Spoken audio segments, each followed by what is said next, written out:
परम शांति बापूजी, आगे की वीडियो के कंटिन्यूशन में हम बात करेंगे जो पृथ्वी कब और कैसे बनी। उसके ऊपर हमने पूरा एक 28 मिनट का एपिसोड बनाया। अभी हम दूसरा एपिसोड बना रहे हैं कि पृथ्वी के ऊपर ये समय का क्या प्रभाव रहा और कितने युग बीत गए, और अभी भी क्या ये कलयुग खत्म हो जाएगा, फिर धरती पे अगर ये आत्माएं नहीं सुधरी तो क्या वापिस पृथ्वी खत्म हो जाएगी, क्योंकि अब तो परमाणु बॉम्ब जैसी चीजें बन गई है।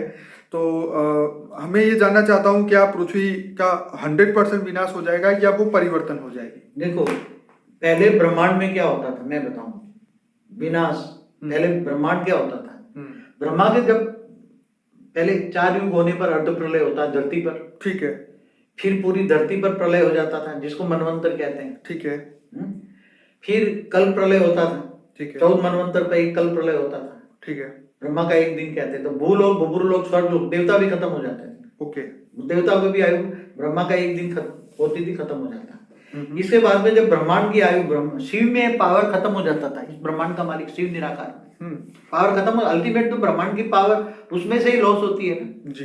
कोई भी रचयिता जब रचना रचता है तो रचना में पावर तो अल्टीमेट मालिक से जाती है ना जी। तो शिव निराकार में पावर जब डाउन हो गई, ब्रह्मा का 100 साल हुआ, तब शिव निराकार अब वो महाकल्प प्रलय करेंगे। क्या करेंगे? महाकल्प प्रलय। महाकल्प, पहले कल्प प्रलय हुआ ब्रह्मा के एक दिन में, तो महाकल्प प्रलय में ना शिव सूर्य में प्रवेश कर जाते हैं और काल अग्नि पैदा कर लेते हैं। ठीक है। और काल अग्नि पैदा करके पूरे ब्रह्मांड को, जिसको आज कहते हैं ना ब्लैक होल कहते हैं, वो ब्लैक होल बन गया। क्या बन गया? सूर्य क्या बन गया? सूर्य ब्लैक होल, सूर्य ब्लैक होल बन गया। तो शिव काल अग्नि पैदा करके पूरे ब्रह्मांड को अपने अंदर समा लेते हैं, पूरा का पूरा वाइट आउट कर लेते हैं, सब कुछ अंदर समा, काल अग्नि में परिवर्तन हो जाता है, सब कुछ समा जाता है। जब धरती, जब ब्लैक होल बनता है, सब कुछ समा लेते हैं, तब पृथ्वी भी अल्टीमेटली तो पृथ्वी सब खत्म हो जाता है ना। सब धरती के 5 तत्व अभी सीधे, तो इसका मतलब अगर पृथ्वी अभी भी चल रही है तो इसका मतलब ये अभी नहीं हुआ है जो आप कह रहे हो, ब्लैक होल नहीं बना है। तो अभी तो धरती के, अभी ब्रह्मांड के 50 साल हुए हैं ना, अभी तो 50 साल बाकी है ना। आज देखा जाए तो हमारे ब्रह्मांड का 50 साल बाकी है ना। ओके। अभी तो हमारे ब्रह्मांड का दूसरा पराग शुरू हुआ है। हाँ, तो शास्त्रों के हिसाब से तो अभी ब्रह्मा का 50 साल बाकी है ना। तो इसका महाकल्प प्रलय में, तो इसका मतलब ये हुआ कि पृथ्वी को अभी कोई भी इसको ब्लैक होल में इतनी जल्दी ला नहीं सकता, ब्लैक होल नहीं बना सकता। कैसे बना? मतलब शिव या महाशिव जो है वो पृथ्वी को ब्लैक होल में अपने अंदर नहीं समा देगा, कोई भी नहीं लेगा। मतलब पृथ्वी का आयुष्य अभी भी रहेगा। समय नहीं है ना अभी, तो अभी ब्रह्मांड का समय पूरा नहीं हुआ ना। हाँ, मतलब आपके जो कंसेप्ट है उसके हिसाब से।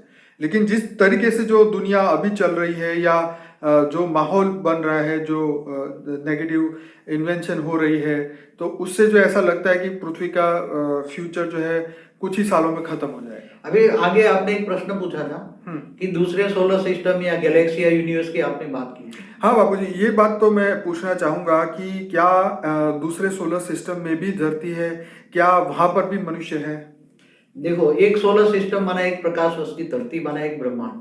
ठीक है। शास्त्रों के हिसाब से जो ब्रह्मांड की स्पेस बताई है योजनों में जी, 7 लोग ऊपर, फिर ब्रह्मापुरी, विष्णुपुरी और नीचे 7 पाताल लोक, 55 करोड़ नर का ब्रह्मांड का जो विस्तार बताया है योजनों में, उसके हिसाब से तो मुश्किल से एक प्रकाश वर्ष होता है। समझ में आया? ठीक है। तो एक प्रकाश वर्ष का एक ब्रह्मांड होता है।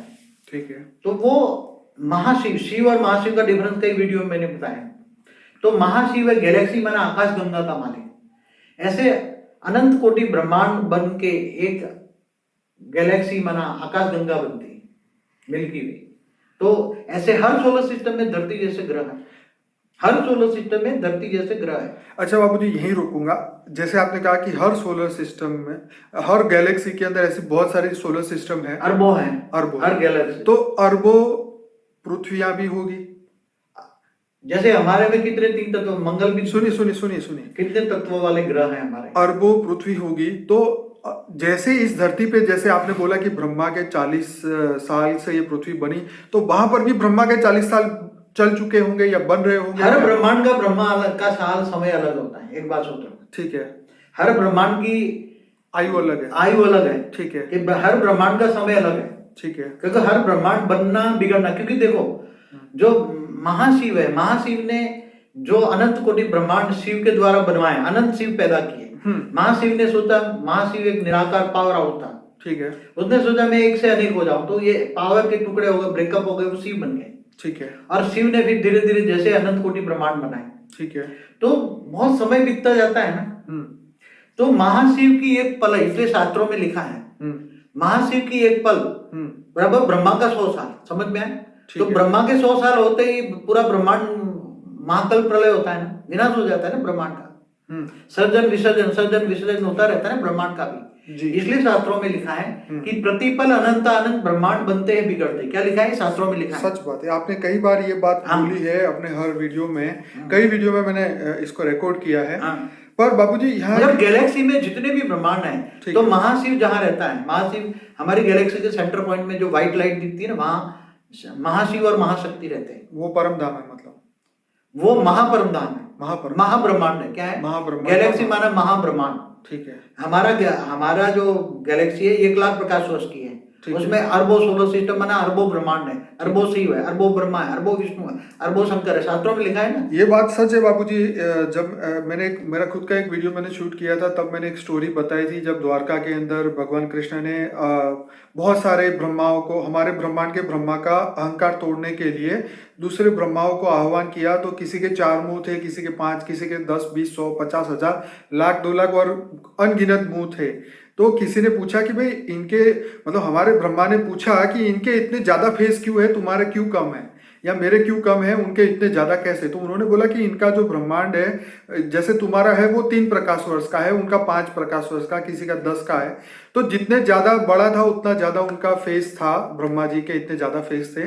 तो ये तो एक स्टोरी मैंने कही थी, पर आप बताइए इसके ऊपर और बताइए। देखो, ब्रह्मांड के जो हमारा जो ब्रह्मा है, इनके 3 मुख दिखाते हैं, 5 मुख भी दिखाते हैं। ठीक है। अभी एक सिर काट डाला किसी ने वो। तो जितने समझो कि एक ब्रह्मा है, तो एक ब्रह्मांड का 100 ब्रह्मांड का मालिक है ब्रह्मा। ठीक है। तो इसके 100 सिर दिखाएंगे, सिंबॉलिक बात है। दिखाने 100 सिर।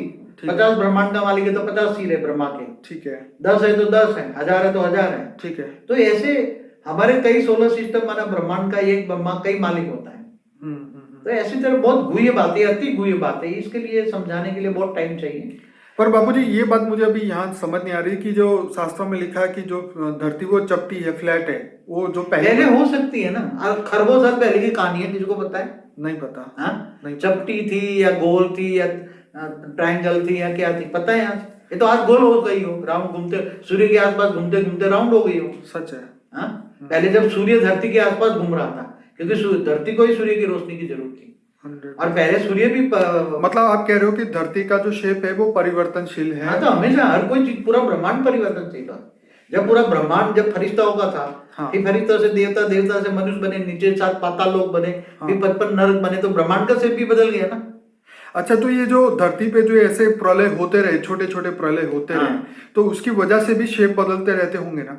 जैसे हिमालय बना, तो हिमालय पहले नहीं था, जब उसके ऊपर ऐसा प्रलय की स्थिति आई तो धरती पे, मतलब कई बार ऐसे बापूजी हिस्ट्री निकल आती है, अगर पृथ्वी का कोई भूगोल पढ़े इसका हिस्टोरिकल, तो कई टापू ऐसे थे जो पहले दिखते थे, जो सैटेलाइट से फोटो खींची थी, और वो फोटो मतलब अब जाके रियल में जाके देखते हैं तो वो है ही नहीं, मतलब समुद्र में डूब चुके हैं। धरती पर हमेशा हलचल होती रहती है।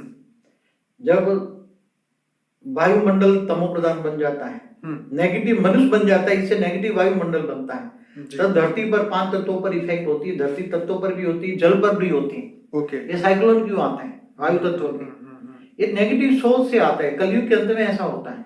तो बाबू जी, ये 4 युगों का प्रभाव पे धरती जब होती है तो क्या मनुष्यों के ऊपर भी प्रभाव पड़ता रहता है इसका? क्यों? जल प्रलय होना नहीं होता, जल पर इफेक्ट होती है ना, वायु की तत्व।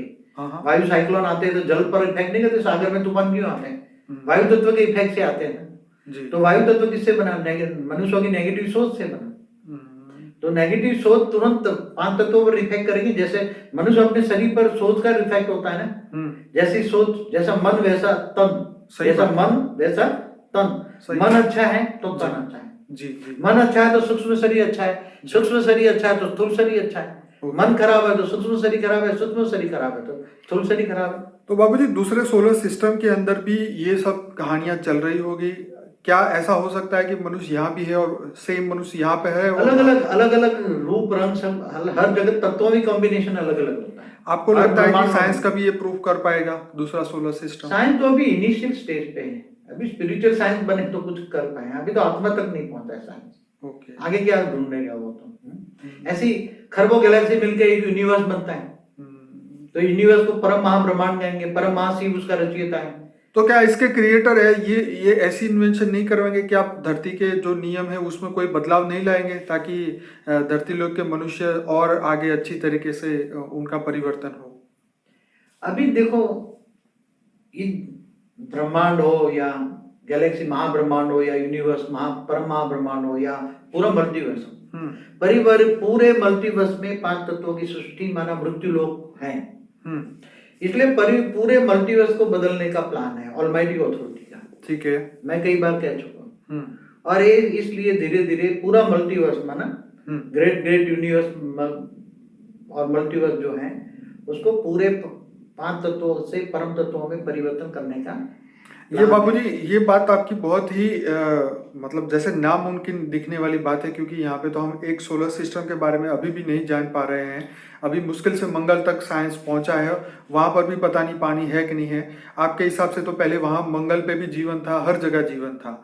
जैसे आप बता रहे थे ना कि पृथ्वी पे जीवन है, ऐसे दूसरी, तो ये बताइए थोड़ा सा सोलर सिस्टम में कहाँ कहाँ जीवन था पहले? देखो, पहले मंगल ग्रह मंगल देवता ने बनाया ना। तो बाबूजी कौन से साल में मंगल पे जीवन था ये बताइए, कितने सालों पहले? अब वो शास्त्रों में लिखी है कि मंगल धरती पुत्र था, मंगल ने मंगल ग्रह बनाया, शनि देव ने शनि ग्रह बनाया, शुक्र देवता जो असुरों का गुरु था, शुक्र देवता शुक्राचार्य जी, उसने शुक्र ग्रह बनाया, बुध ने बुध ग्रह बनाया। सब बातें शास्त्रों में लिखी है। चंद्र ने चंद्र ग्रह बनाया। ठीक है, तो सारे देवताओं ने ग्रह बनाए थे ना। हाँ, तो देवी देवता ग्रह है ना। ठीक है, तो मतलब वहां पर जीवन था। पहले जीवन ही होगा तब तो बनाया होगा ना, जीवन के लिए बनाया गया। शनि देवता ने जब बनाया तो उसकी फैमिली नहीं होगी, उसका शनि देवता का परिवार नहीं होगा 100%। अब बढ़ता कितना भास्ट हो गया होगा।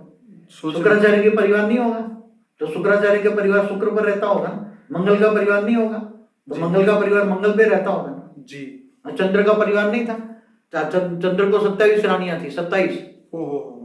हाँ, वो सोमनाथ का स्टोरी में बताया गया। तो सोमनाथ उसको श्राप मिला था ना उसके ससुर ने जी, जो उसका ससुर जो था, बिल्कुल उसने श्राप दिया था। गुजरात में सोमनाथ मंदिर की स्थापना, तो उसने वहां तपस्या की थी ना, शिवलिंग की स्थापना करके। तो ये बाबूजी कि आपके हिसाब से कितनी पुरानी स्टोरी होगी? अब वो अंदाजा लगाना बहुत मुश्किल है।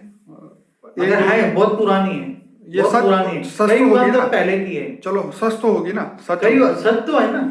शास्त्रों में कोई ऐसी कहानियां सिर्फ नहीं लिखी है, रियलिटी लिखी है। लेकिन वो बहुत ट्रिलियन ईयर पहले हो गई है, इसलिए अभी इसको मानना मनुष्य के बस की बात। कई युगांतर की बात है ना, कई युगांतर की बात। आज से 5, 7, 10 युगांतर पहले भी हुई होगी, या 2 युगांतर पहले भी हुई होगी। मैं तो एक युगांतर पहले भी हुई होगी। मैं तो मानता हूँ कि अगर नेशनल जियोग्राफिक या डिस्कवरी चैनल ऐसे लोग अगर ये आपका ये वीडियो देखे, तो वो तो आपके ऐसे वीडियो बनाएंगे ताकि दुनिया हैरान हो जाएगी।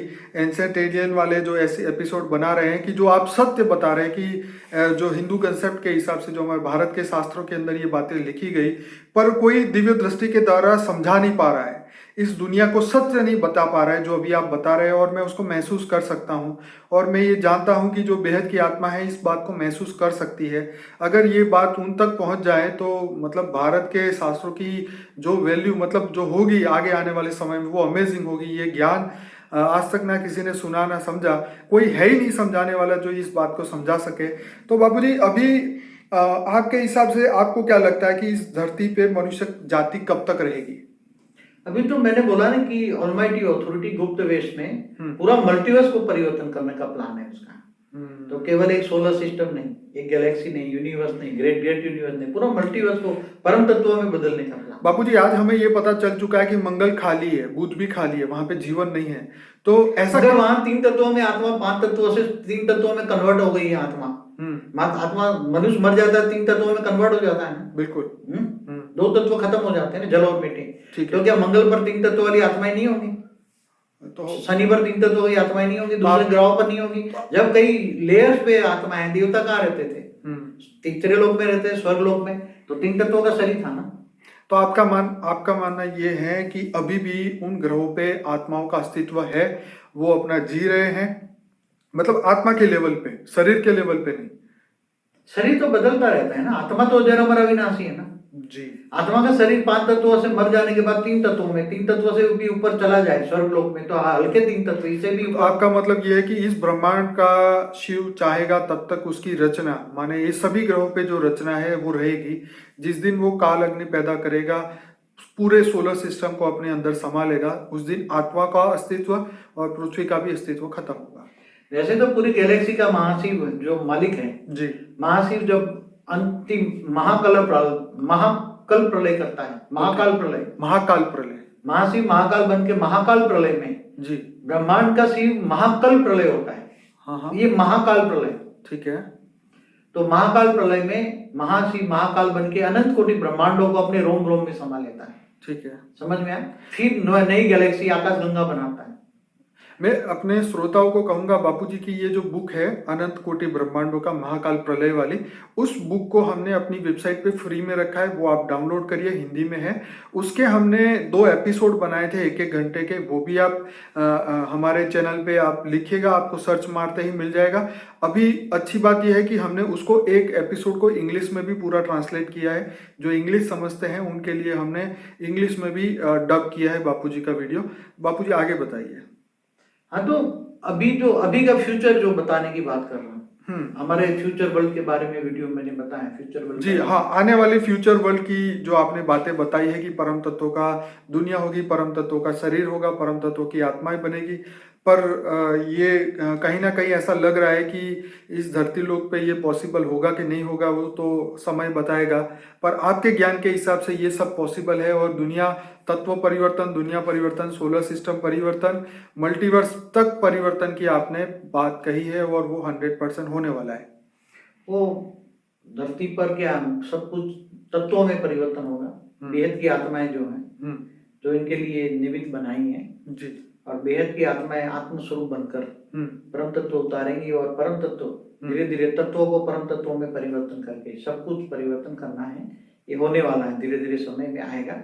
इसलिए परम शांति सोचो, बोलो, परम शांति मिल जाएगी आपको। बापूजी आपके बहुत अच्छा, ये जो बापूजी के साथ में एक फोटो रखी है, वो बापूजी ने हमें मंत्र दिया था अगस्त 2017 के अंदर कि बेहद की परम शांति सोचो, बोलो, परम शांति मिल जाएगी। ये महामंत्र अगर कोई भी आत्मा इसको मन में बार बार रिपीट करता है तो उसको परम शांति की अवस्था में वो आत्मा पहुंच जाती है। माने ओरिजिनल जब उसकी आत्मा का क्रिएशन हुआ था वो अवस्था में वो पहुंच जाती है, और वहाँ वो परम शांति का अनुभव करती है, और इस धरती लोक पे रहकर भी वो मनुष्य परम शांति को पाता है। तो बापूजी और कुछ कहना चाहेंगे इस सब्जेक्ट में, पृथ्वी के जो कुछ रह गया हो ऐसा? अभी तो बहुत कुछ है, मैंने तो ये बड़े शब्दों में बताया। क्या? ठीक है, बड़े शब्दों में बताया। जी जी जी। मगर वो क्रिएशन ऑफ यूनिवर्स मेरा जो वीडियो है, बापूजी का जो बहुत बढ़िया वीडियो है, history of universe, history of multiverse, today's multiverse, ऐसे हमने साइंस के अकॉर्डिंग भी काफ़ी वीडियोस बनाए हैं, वो हमारे प्लेलिस्ट में है। हमारे डिस्क्रिप्शन बॉक्स के अंदर बहुत सारे प्लेलिस्ट है, क्योंकि हमारे चैनल पे 1800 से ज़्यादा वीडियोस हैं। बापूजी के इंटरव्यू करीबन 500 उनके खुद के वीडियो हैं। तो मैं सभी श्रोताओं को रिक्वेस्ट करूंगा, इस वीडियो को लाइक करें, शेयर करें, हो सके ज़्यादा से ज़्यादा अच्छे कमेंट करें। आपके प्रतिभाव जो है हमें कमेंट के माध्यम से लिखें, बढ़िया, ताकि हमें पता चले कि आप सुन रहे हैं, ताकि हम अच्छे और एपिसोड बनाएं। आप अपने क्वेश्चन भी लिख सकते हैं, अपने सजेशन भी लिख सकते हैं। और कुछ कहेंगे बापूजी? बस कुछ नहीं, परम शांति कहेंगे अभी। चलिए बापूजी, बहुत बहुत धन्यवाद, आपने इतना गहरा ज्ञान जो दिया, इसके लिए आपको सदा काल के लिए सभी आत्माएं आपको हमेशा धन्यवाद देती रहेगी। परम शांति, परम शांति, परम शांति।